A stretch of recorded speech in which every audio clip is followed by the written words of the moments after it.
एक बार पुनः आपका हमारे चैनल IIT MCQ एक्सपर्ट में हार्दिक स्वागत है।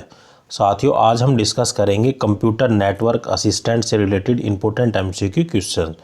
ये MCQ question computer network assistant से रिलेटेड सभी कंपटीशन एग्ज़ाम के लिए अति महत्वपूर्ण है, चाहे आप इस ट्रेड से रिलेटेड किसी भी एग्ज़ाम की तैयारी क्यों ना कर रहे हो। MCQ क्वेश्चन सोल्व करने का मेन उद्देश्य यह होता है कि आपको यहाँ आइडिया लग सके कि एग्ज़ाम में कैसे और किस तरीके से क्वेश्चन पूछे जाते हैं और इनके अकॉर्डिंग आप अपने एग्ज़ाम की तैयारी कर सकते हैं। और अगर आप इस ट्रेड से रिलेटेड किसी पोस्ट के इंटरव्यू की तैयारी कर रहे हैं तो ये MCQ क्वेश्चंस आपके लिए काफ़ी हेल्पफुल है, क्योंकि जब आप किसी ऑर्गेनाइजेशन, किसी इंस्टीट्यूट या किसी कंपनी में इंटरव्यू देने जाएंगे, जब आपसे इंटरव्यूअर इस ट्रेड के रिलेटेड जब टेक्निकल क्वेश्चन पूछेगा रिलेटेड टू कंप्यूटर नेटवर्किंग या कंप्यूटर नेटवर्किंग असिस्टेंट से रिलेटेड, तो ये MCQ क्वेश्चंस आपकी इंट्रो देने में काफ़ी मदद करेंगे।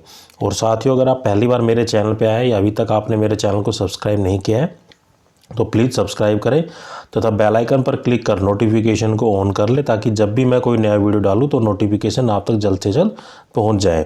इस सीरीज़ को हम 3 वीडियो के माध्यम से कंप्लीट करेंगे, जो कि आज का हमारा फर्स्ट पार्ट है।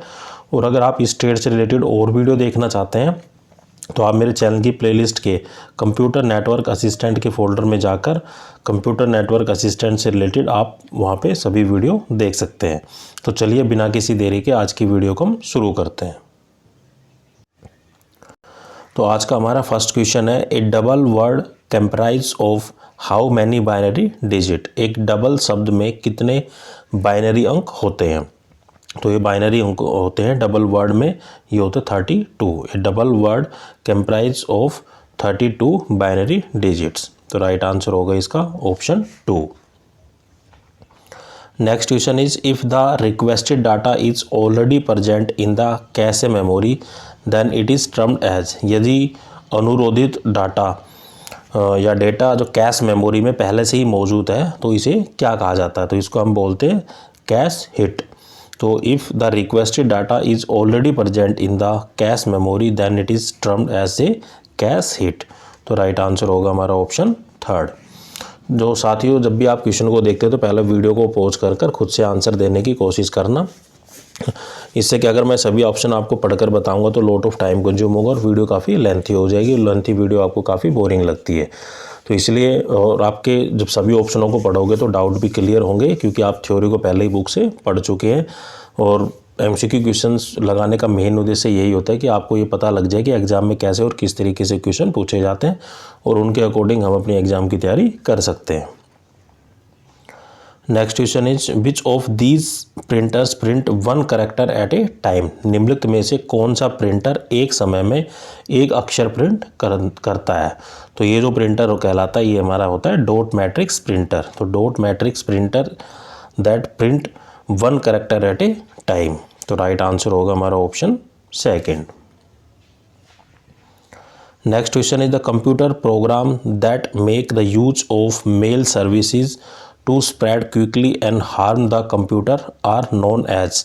कंप्यूटर प्रोग्राम जो त्वरित रूप से फैलने और कंप्यूटर को नुकसान पहुंचाने के लिए मेल सेवाओं का उपयोग करते हैं, उन्हें किस नाम से जाना जाता है? तो इन्हें हम जानते हैं वॉर्म्स के नाम से। तो the computer program that make the use of mail service to spread quickly, एक तरीके से कंप्यूटर का प्रोग्राम होता है और मेल के द्वारा इसको फैलाया जाता है बड़ी तेज़ी से, और ये हार्मफुल होता है कंप्यूटर के लिए, तो इसको हम जानते हैं वॉर्म्स के नाम से। तो राइट आंसर होगा हमारा option 3। Next question is, which of these was use to program the first generation computer. इनमें से क्या पहला पीढ़ी के कंप्यूटर को प्रोग्राम करने के लिए इस्तेमाल किया गया था? तो ये थी हमारी मशीन लैंग्वेज। तो machine language was mainly use to program the first generation computer. जो फर्स्ट जनरेशन का जो कंप्यूटर आया था उसमें प्रोग्रामिंग के लिए हमने मशीन लैंग्वेज को हमने यूज किया था। तो राइट आंसर होगा option 3। Next question is, which of these term is use to refer to the host on IP address. मेजबान के खुद के IP एड्रेस को संदर्भित करने के लिए इनमें से कौन सा शब्द उपयोग में लाया जाता है? तो द टर्म होती है वो होती है लूप बैक आईपी एड्रेस। तो लूप बैक आईपी एड्रेस इस term is mainly use to refer the host on IP address. तो आईपी एड्रेस का जो फुल फॉर्म होता है वो होता है इंटरनेट प्रोटोकॉल एड्रेस। तो यहाँ पे जो हमारा राइट आंसर होगा वो होगा ऑप्शन 2।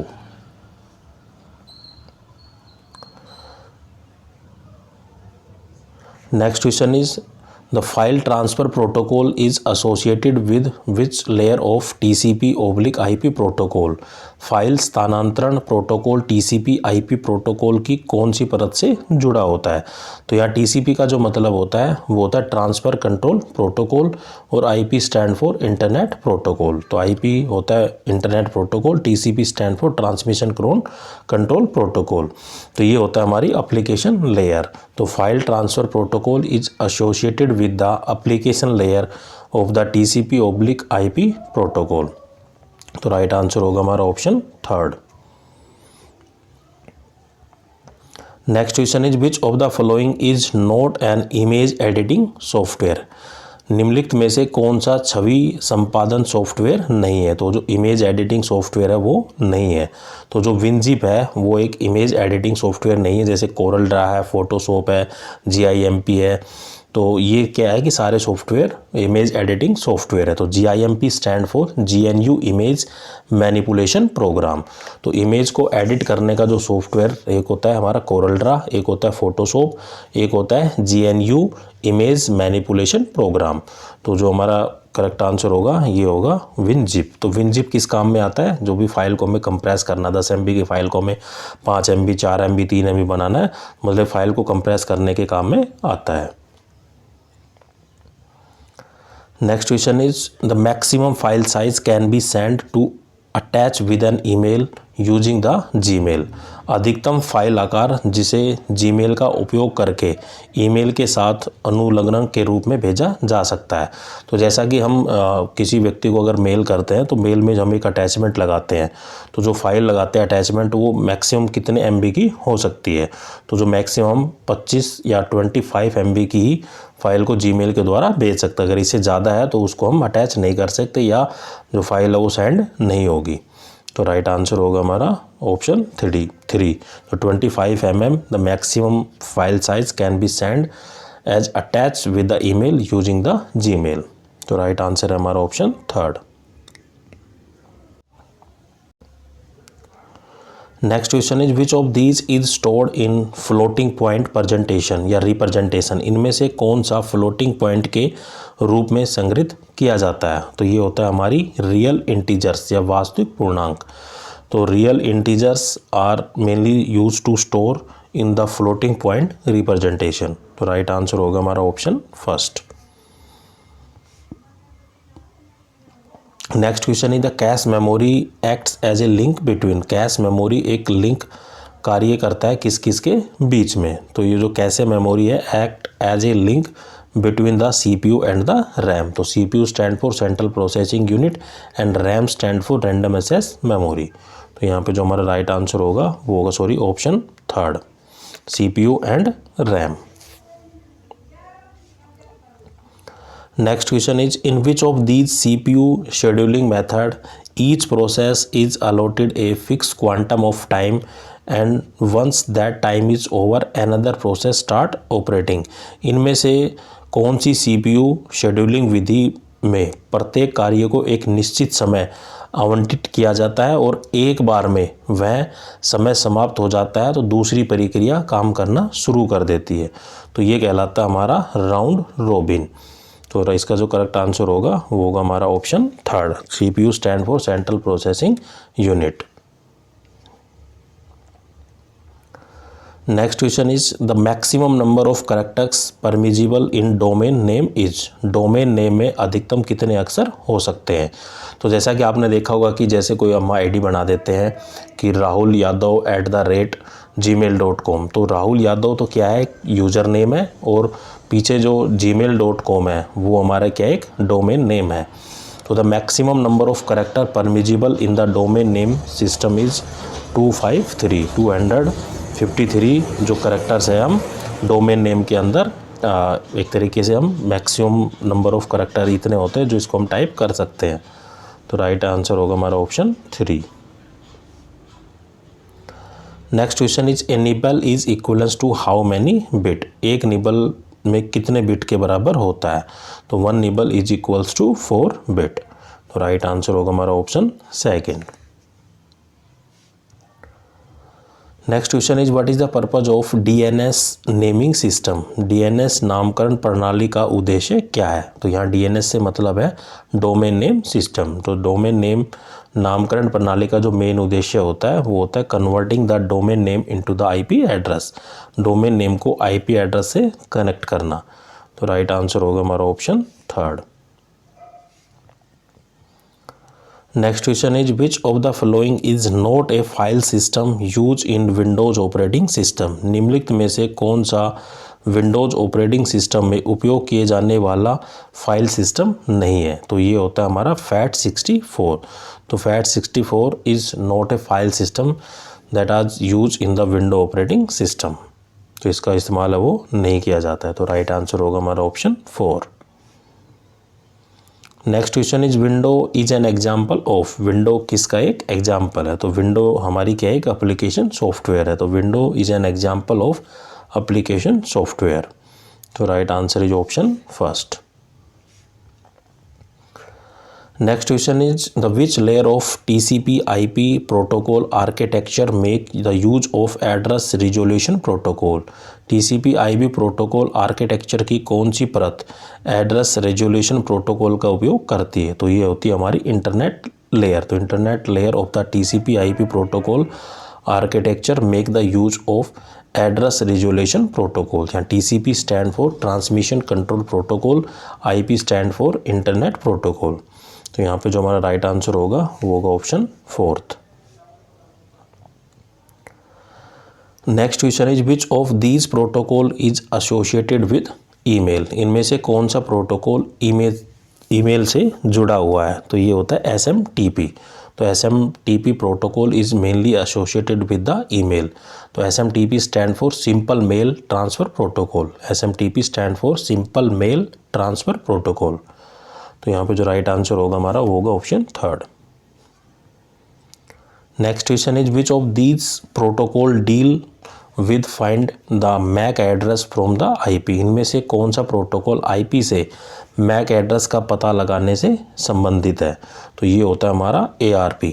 तो ARP protocol deal mainly use to find the MAC address from the IP address. एक IP एड्रेस से मैक एड्रेस को निकालने के लिए ARP प्रोटोकॉल का हम इस्तेमाल करते हैं। तो राइट आंसर होगा हमारा ऑप्शन 2। तो यहाँ ARP का जो मतलब होता है वो होता है address resolution protocol. ARP stand for address resolution protocol.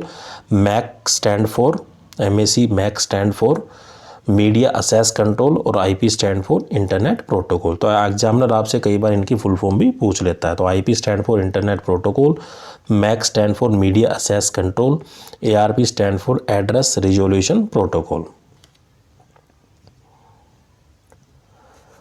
Next question is the main page of the website is known as a page. किसी वेबसाइट का मुख्य पेज किस पेज के रूप में जाना जाता है? तो main page of the website is known as the home page.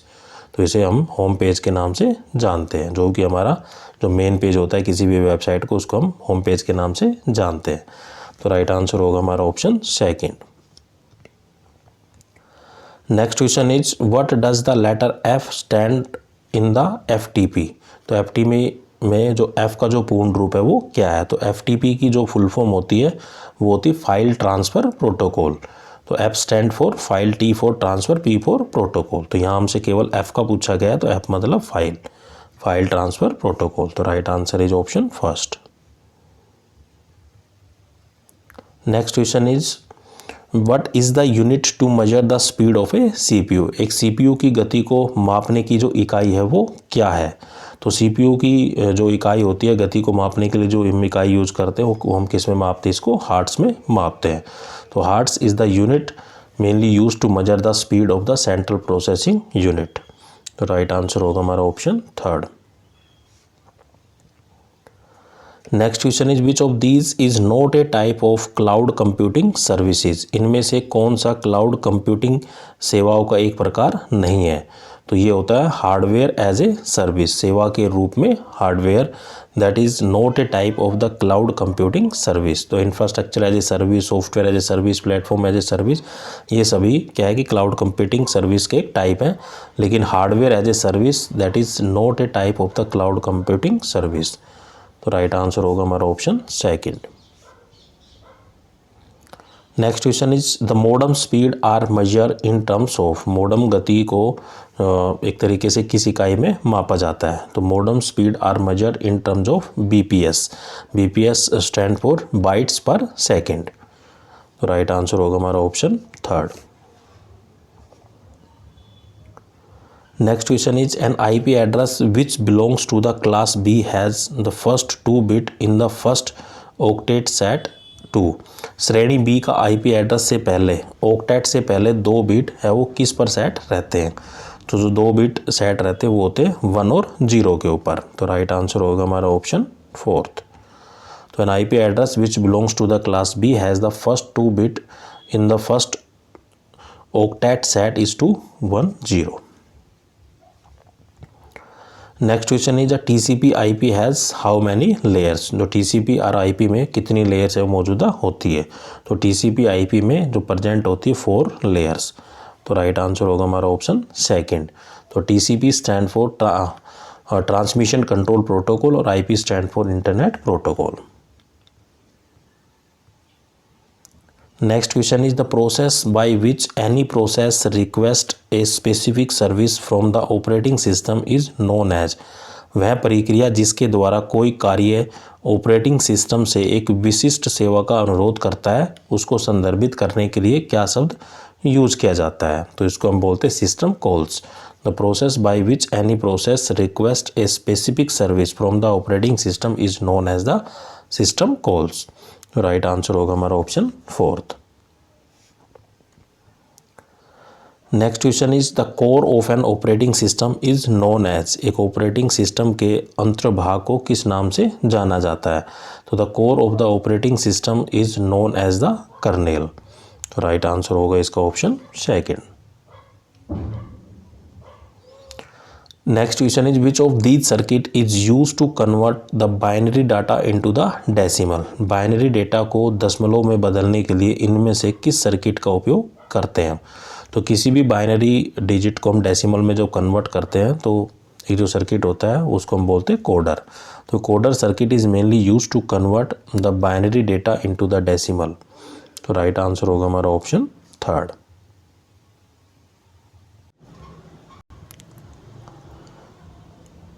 Next question is a firewall is installed at a point where the secure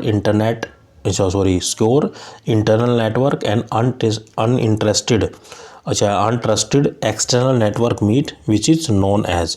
उस बिंदु पर एक फायरवॉल स्थापित किया जाता है जहाँ सुरक्षित आंतरिक नेटवर्क और अविश्वसनीय बाहरी नेटवर्क मिलते हैं। तो उसको हम किस नाम से बुलाते हैं। तो उसको हम बोलते हैं चोक पॉइंट के नाम से। तो एक firewall is install at a point where the secure internal network and untrusted external network meet that is known as the check point. तो राइट आंसर इज हमारा एक तरीके से चोक पॉइंट बोलते हैं उसको। Next question is a proxy firewall filter at. एक proxy firewall किस स्तर पर फिल्टर करता है। तो a proxy firewall filter at the application layer या एप्लीकेशन परत। तो राइट आंसर होगा हमारा option fourth. Next question is which of the following is the first web browser. निम्नलिखित में से कौन सा पहला वेब ब्राउजर है। तो वेब ब्राउजर जो है हमारा वो है नेक्सस। तो Nexus is the first web browser. तो राइट आंसर होगा हमारा option second. Next question is HTML is use to create. HTML का प्रयोग है किस चीज़ को बनाने के लिए किया जाता है। तो HTML is mainly use to create the web pages. Web pages को बनाने के लिए हम HTML का यूज करते हैं। तो HTML stand for hyper text markup language. Hyper text markup language. तो राइट आंसर होगा इसका option 4। Next question is internet usages. Internet इस्तेमाल करता है। तो internet usages the packet switching. तो राइट आंसर होगा इसका option first. Next question is the packet of an internet message. एक इंटरनेट संदेश के जो पैकेट है उसमें क्या होता है? तो the packet of an internet message is go along the different path based on path availability. तो एक तरीके से जो पाथ उपलब्ध होता है के आधार पर विभिन्न पथों का चयन करते हैं। तो राइट आंसर होगा हमारा option third. Next question is by an intranet we mean. Internet से हम क्या समझते हैं? तो इंटरनेट का जो मतलब होता है ये network connected all computers of an organization and using the internet protocol. एक संगठन के सभी कंप्यूटरों को जोड़ने और इंटरनेट प्रोटोकॉल का उपयोग करने वाला नेटवर्क इंटरनेट कहलाता है। तो राइट आंसर होगा इसका ऑप्शन 4। ये डिफरेंस होता है मेनली इंटरनेट और इंट्रानेट में।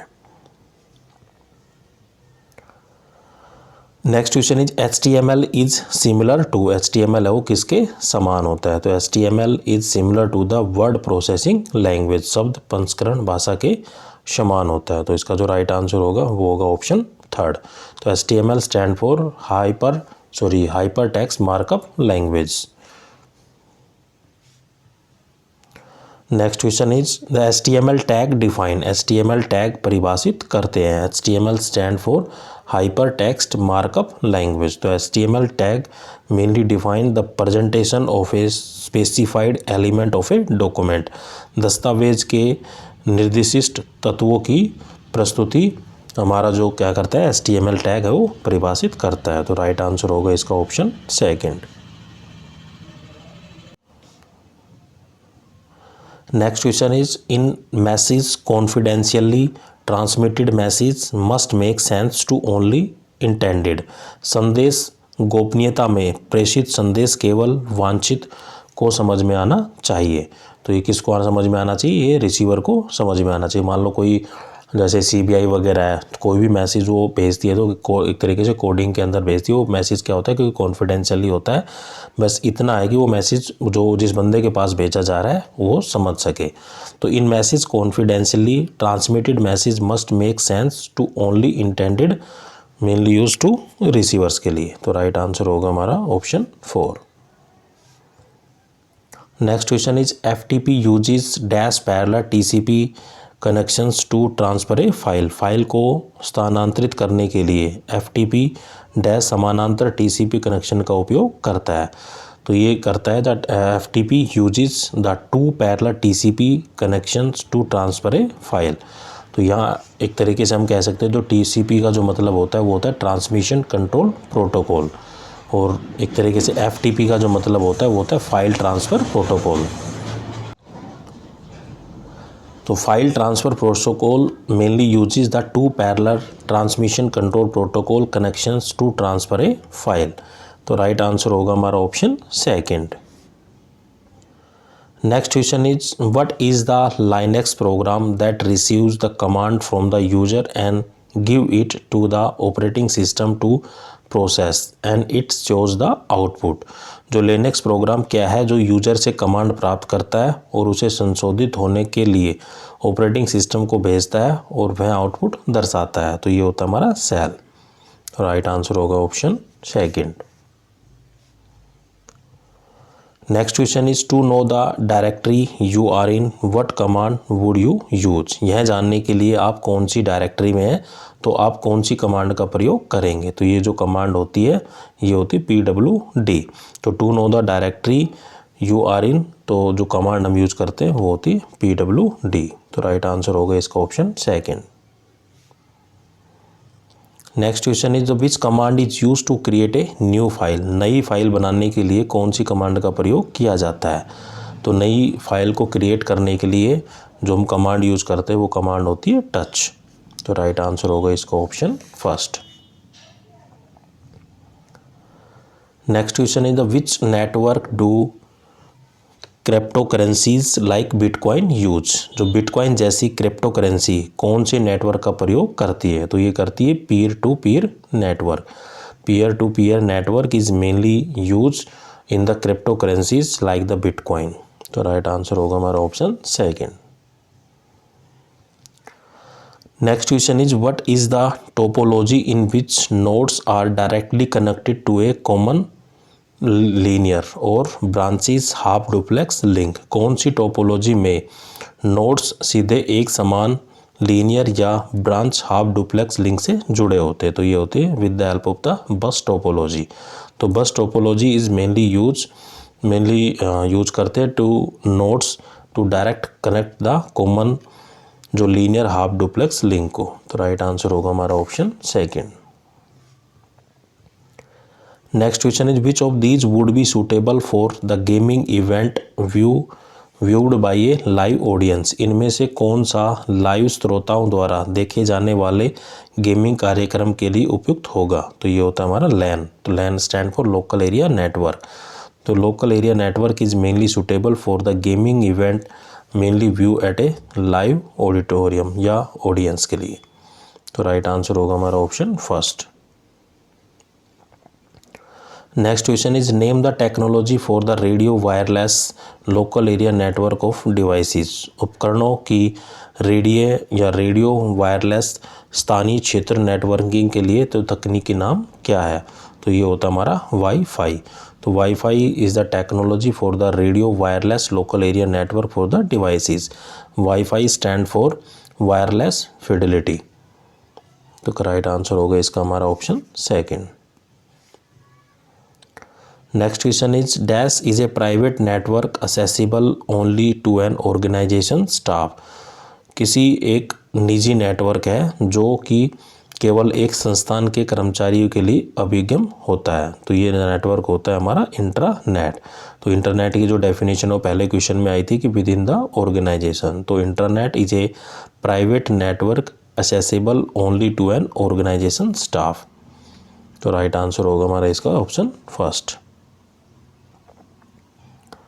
Next question is dash is a two conductor electrical cable consist of a centre conductor and an outer conductor with an insulating spacer between the two. दो conductor electrical cable है जिसमें एक केंद्र conductor और दोनों के बीच एक इंसुलेटिंग स्पेशर होता है। तो ये होता है हमारा कोएक्सियल केबल। तो coaxial cable is a two conductor या two conductor electrical cable consist of centre conductor and a outer conductor with an insulating space between the two. तो राइट आंसर होगा हमारा ऑप्शन सेकंड। तो साथियों आज के लिए हम इतने क्वेश्चन रखते हैं, बाकी हम देखेंगे नेक्स्ट वीडियो में। आपको मेरा वीडियो कैसा लगा कमेंट करके ज़रूर बताइए, और आपका कोई डाउट कोई समस्या रहती है तो आप मुझे कमेंट कर सकते हैं या मेरी ईमेल आईडी पर आप मुझे कंसल्ट कर सकते हैं। Thank you. जय हिंद।